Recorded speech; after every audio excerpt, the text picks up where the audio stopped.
Olá, queridos.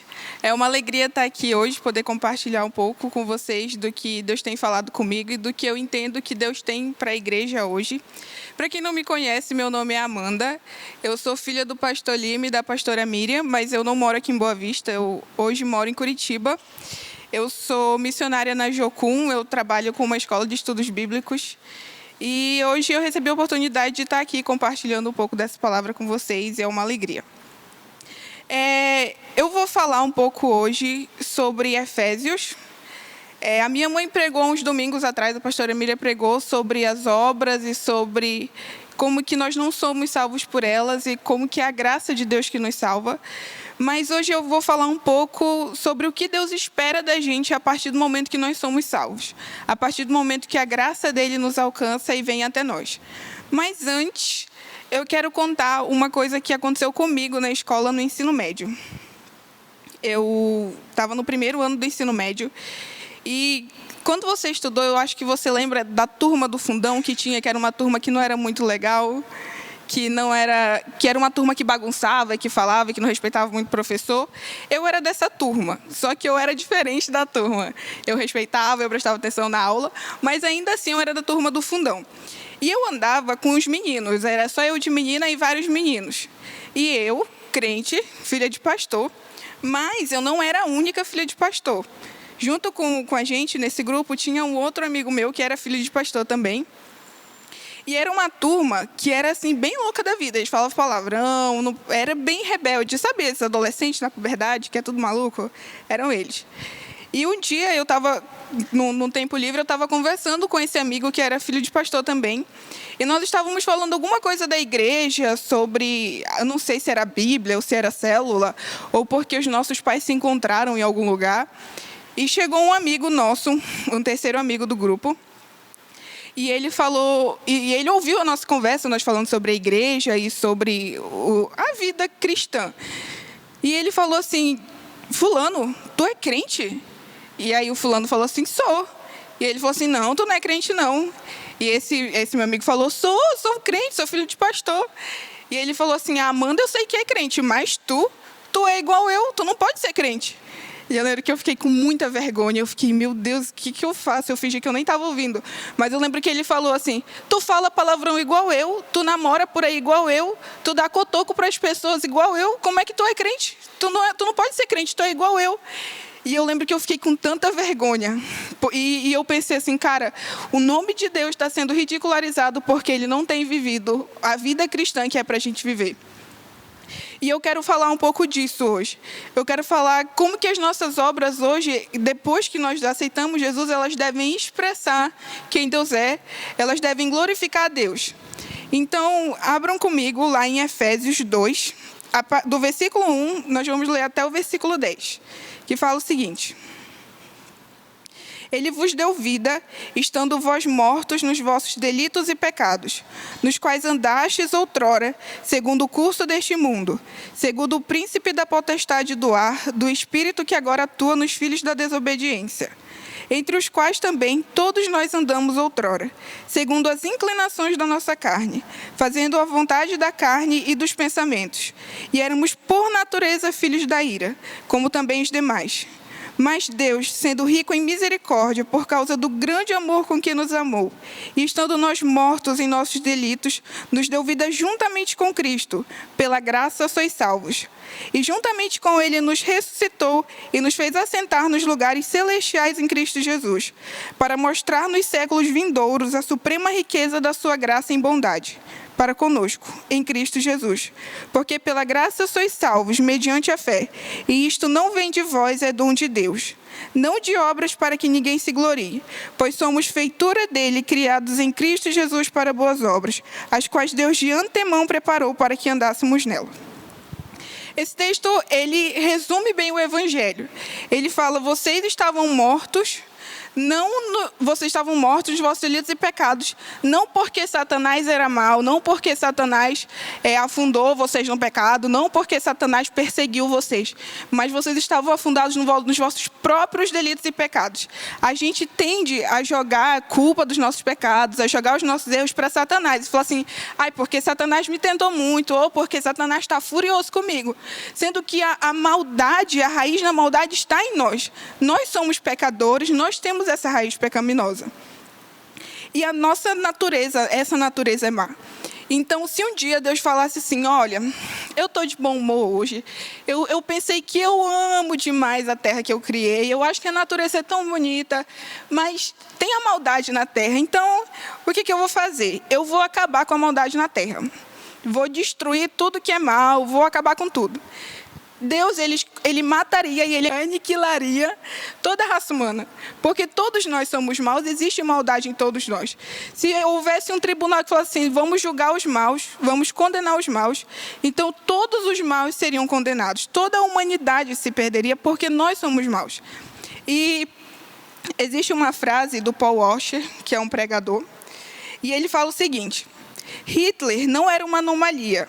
Hitler não era um fenômeno. Hitler era o que cada um neste salão tem o potencial de ser. Nós somos maus, a nossa natureza é má. E a gente, porque a nossa legislação, porque a nossa política, a gente pune crimes de maneiras diferentes, a gente tem tendência a pensar que uns pecados são maiores que outros. Por exemplo, falou assim, eu cometi uma mentirinha, mas é mentira branca, aquela mentira que não faz mal para ninguém. Não é como se eu tivesse desviado milhões da saúde e fosse corrupta. Só que a gente não pensa que é pecado igual. Porque o seu pecado, o meu pecado, o nosso pecado de enganar alguém, de roubar um troco que não era nosso, ele é tão grave quanto o do assassino que está na cadeia. Porque o padrão de santidade não é você, o padrão de santidade é Deus. E o meu pecadinho, ele mancha a santidade de Deus igual um pecado que eu acho que é pior. Todo pecado é pecado. E Deus, ele é santo e ele não habita com pecado. E aqui no versículo 4, o autor ele entra então falando de como nós andávamos, de nosso pecado. E no versículo 4 ele fala, mas Deus, sendo rico em misericórdia por causa do seu grande amor com que nos amou, estando nós mortos em nossos delitos, nos deu vida juntamente com Cristo, pela graça sois salvos. E juntamente com ele nos ressuscitou e nos fez assentar nos lugares celestiais em Cristo Jesus, para mostrar nos séculos vindouros a suprema riqueza da sua graça, em bondade para conosco, em Cristo Jesus. Porque pela graça sois salvos, mediante a fé. E isso não vem de vós, é dom de Deus, não de obras para que ninguém se glorie. Então, aqui a gente vê que não é porque nós nos tornamos bons ou porque nós escolhemos Deus que nós somos salvos, mas porque Deus, na sua graça, na sua bondade, Ele escolhe nos resgatar, Ele escolhe nos trazer de volta. A gente vê aqui, ele dá a introdução e a partir do versículo 4 ele entra com mais Deus, sendo rico em misericórdia. Então, seria como nós estamos andando aqui no nosso pecado, na nossa maldade, e o autor ele faz, mas Deus, ele muda a direção agora, porque Deus está vindo e Ele nos alcança, que nós somos salvos. Não porque a gente quis mudar, mas porque Deus vem e nos alcança. E a gente, vamos falar um pouco de justificação. A nossa justiça, como eu falei ainda agora, ela é punir o mal. Então, esse é o nosso conceito. O cara matou, ele vai preso. O cara roubou, ele vai ser condenado. Só que a justiça de Deus, ela é diferente da nossa. A justiça de Deus, ela condena o inocente para que o pecador seja salvo. E é exatamente o que acontece com Jesus. Jesus, ele sofre, ele morre, para que nós que somos inocentes pudéssemos alcançar essa salvação. E nós vemos essa graça de Deus, essa salvação, desde o Antigo Testamento. A gente tem tendência a pensar assim, porque Deus do Antigo Testamento ele é mais gracioso, enquanto Deus do Novo Testamento é mais gracioso, enquanto o Deus do Antigo Testamento ele é mais duro, né? Tem as leis e tudo. Mas a gente vê a graça de Deus manifestada desde o Antigo Testamento. Em Gênesis 3, quando Adão e Eva pecam, quando acontece a queda e quando entra em nós a raiz do pecado, Deus vai e mata um animal. Você lê lá no capítulo 3 que Deus faz roupas de pele para Adão e Eva. E então, para ter a pele, ele precisou ter matado o animal. E aí o que acontece? Um animal inocente morre para cobrir as vergonhas do pecador, dos pecadores que era Adão e Eva. E Deus faz isso com a gente. Jesus morre, o inocente morre para que ele cobrisse as nossas vergonhas, para que os nossos pecados fossem cobertos. Isso, de novo, não foi uma ação que Adão e Eva foram lá e mataram um animal, ou eles pensaram, a gente precisa matar alguma coisa para se cobrir. Não. Adão e Eva, eles reconheceram o pecado e Deus tem a ação de ir lá e fazer a roupa com pele. Então, isso mostra que é uma ação de Deus, não é uma ação nossa. E a gente precisa reconhecer essa graça e reconhecer que não é por quão bom nós somos, não é porque eu reconheci Jesus, mas porque Deus nos alcançou. E, mais uma vez, a nossa justiça de condenar com Deus, ela é diferente. A justiça de Deus, ela nos salva. Ela salva o homem mau. Ela reconcilia consigo mesmo o homem mau. E eu tive uma aula, quando eu fui para Curitiba agora, a primeira escola que eu fiz foi a ETED, que é a Escola de Treinamento e Discipulado. E eu tive uma aula de Lei e Graça, que foi a melhor aula da minha vida. Deus descortinou muitas coisas. E o meu professor falou assim, nós somos justificados por causa de Jesus, ok. E ele falou assim, nós sofremos, então participamos de uma dupla implantação. Deus tira a minha maldade e coloca em Jesus, por isso que Jesus morre como pecador. E Deus tira o mérito de Jesus de ter cumprido a lei e coloca em mim. E eu sou salva porque Jesus cumpriu a lei e Deus colocou esse mérito de Jesus em mim. Então, Deus tirou a minha maldade e colocou a justiça de Jesus. E por isso nós podemos ser salvos, nós podemos viver com Deus, porque o mérito de Jesus, tudo que Jesus fez, tudo que Jesus cumpriu e viveu, agora eu carrego, eu tenho em mim, porque Deus foi misericordioso e gracioso. Por fim, nós temos o versículo 10, que fala o seguinte, pois somos feituras dele, criados em Cristo Jesus para boas obras, as quais Deus de antemão preparou para que andássemos elas. A gente vê muito claramente o autor falando no versículo 8, que é pela graça. Foi a graça de Deus que nos salvou, foi a misericórdia de Deus, a bondade de Deus que nos alcançou. Mas ele continua falando agora no versículo 10, que a partir do momento que ele nos salva, agora nós temos boas obras para cumprir. Ele espera de nós uma resposta, que essa resposta vai vir em boas obras. Esses dias, eu estava assistindo um estudo do Augusto Nicodemos sobre Tiago 2, depois vocês assistam no YouTube, que é muito bom. E ele fala assim, que às vezes a gente corre o risco de viver uma fé aparente sem obras, porque eu digo assim, não, eu creio, Jesus é Salvador, Jesus é Senhor, mas se as minhas obras não comprovam que eu creio assim, então eu não sou salvo.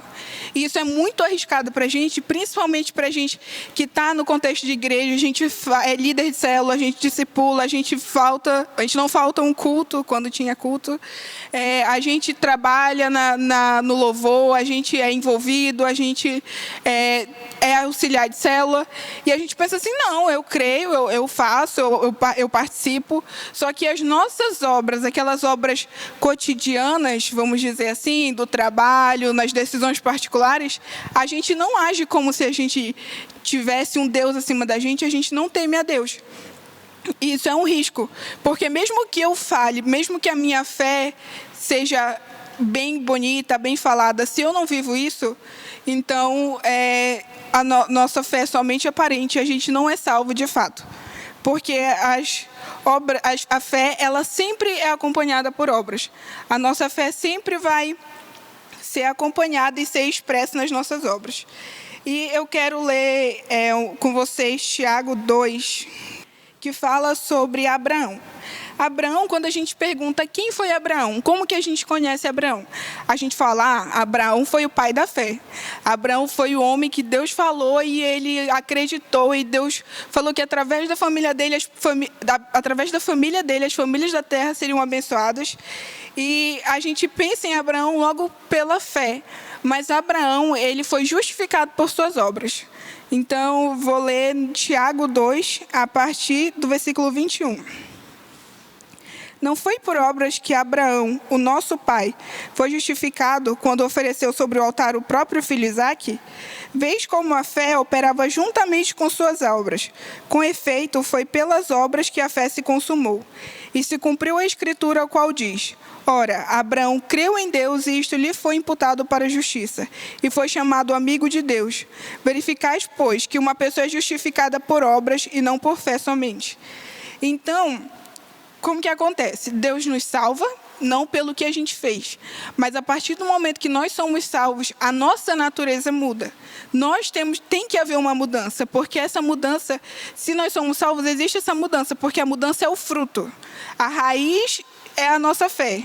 E o fruto da fé são as nossas boas obras, que é o que Deus espera da gente. Abraão, ele, foi o pai da fé. Mas por que ele foi o pai da fé? Porque quando ele ainda não tinha conhecimento de Deus, Deus apareceu para ele e falou assim: olha, sai da tua terra e vai para uma terra que eu te mostrar. Ele não sabia onde era a terra, ele não sabia para onde era a terra, mas ele obedeceu e saiu. Foi uma ação dele. Deus falou, sai, e ele saiu. Mas na frente você continua lendo Gênesis, e Deus fala, olha, eu vou te dar um filho. E ele crê que Deus ia dar o filho para ele. Esse crer é uma ação também, ele acreditou. Mais tarde, Deus fala assim, olha, é o teu único filho, mas vai e oferece Isaque, porque eu quero ele como sacrifício. Ele sai da casa dele e ele leva o filho dele, ele coloca o filho dele em cima do altar para entregar o filho dele. Porque a fé dele dizia que ele acreditava em Deus e que Deus era fiel. Então, as obras dele testificou isso, testificou que ele acreditava em Deus. E então, a fé, ela sempre é acompanhada por obras. Ela sempre vai... Se eu digo que eu tenho a fé, eu vou ter as obras. Não tem como separar uma coisa da outra.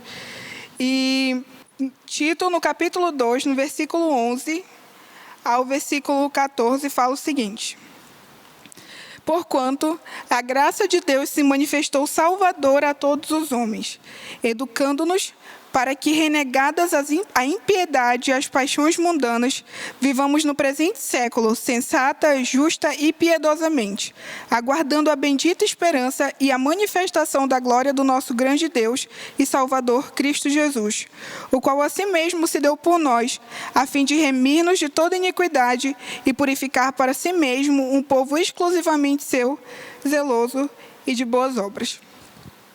Então, eu amo esse livro como um todo. Tito é o livro que Paulo está encorajando o seu filho na fé, o seu discípulo, a viver o que ele prega. De fato, ser exemplo. A vida dele ser um exemplo para a igreja e para os que estão debaixo da cobertura dele. E ele fala no versículo 11 e no versículo 12, que é o versículo-chave do livro, é o que expressa a ideia do livro, caso um dia você estude Tito. Fala o seguinte: porquanto a graça de Deus se manifestou salvadora a todos os homens, educando-nos para que, renegadas as impiedades e as paixões mundanas, vivamos no presente século sensata, justa e piedosamente. Então, o autor aqui, ele é claro, quando ele fala que a graça, ela educa, ela ensina, ela mostra como deve ser feito. Porque, às vezes, a gente, na nossa ignorância, no nosso pecado, a gente tende a pensar, não, tudo bem eu pecar aqui, eu pecar ali, porque é a graça, né? Eu estou no tempo da graça, a graça me salva, a graça me capacita e ela me perdoa, então não tem problema, porque eu estou na graça, estou no tempo da graça. Sendo que, não, a graça de Deus, ela vai nos educar, nos mostrar como nós devemos proceder, como nós devemos agir na nossa vida. Se a graça de Deus que você vive não é uma graça que te ensina, que te corrige, que te disciplina e te educa, então você não está vivendo a graça de Deus, você está vivendo qualquer outra coisa menos isso. Porque a graça de Deus, ela te perdoa e ela te ensina. Agostinho fala o seguinte: a graça foi deixada para que se cumprisse a lei. A gente tende a pensar assim, a lei era do Antigo Testamento, a graça é do Novo, então eu não preciso cumprir a lei, porque Jesus já fez lá o que tinha que fazer. Mas não, Jesus, ele cumpre a lei e ele deixa conosco a graça. Porque a graça é o que nos dá poder para cumprir a lei. A gente pode viver a lei agora, porque a graça de Deus nos acompanha e nos dá esse poder. Então, como que a gente pode viver essas boas obras? Como que nós vamos agir de acordo com o que Deus espera da gente? É claro, com tempo de oração, com meditação, porque a Bíblia ela é a palavra de Deus, foi o que Deus deixou. A Bíblia é o que expressa o caráter de Deus, a palavra é o que mostra como que nós devemos agir. Então, nós precisamos ter tempo de meditação, nós precisamos ter tempo de entender o que Deus quer falar para nós através da palavra. Também tempo de oração, momentos em que nós vamos ouvir o que Deus quer para a gente e entender nele o que Ele espera, sempre andando com temor. Há uns meses atrás, a minha irmã, a Ana, em janeiro, eu acredito, ela falou sobre temor do Senhor aqui. E lá em Curitiba, eu recebi o áudio e eu ouvi, foi uma pregação muito boa, não sei se está no YouTube, mas ela falou sobre esse temor do Senhor, até onde eu devo ir, o que eu devo fazer, até onde eu devo falar, reconhecendo o que é o temor do Senhor, reconhecendo que existe um Deus acima de mim, que eu não estou vivendo por aí, Deus me salvou agora, eu posso viver do meu jeito, porque eu estou na graça e o que importa é a minha fé, o que eu acredito, porque o meu corpo não tem relevância. Não. A gente precisa reconhecer que todas as áreas da nossa vida estão sujeitas a Deus e Deus se interessa por todas elas. Então, a gente precisa andar nesse temor. Em 2 Coríntios 5:10, fala o seguinte: porque importa que todos nós compareçamos perante o tribunal de Cristo, para que cada um receba segundo o bem ou o mal que tiver feito por meio do corpo.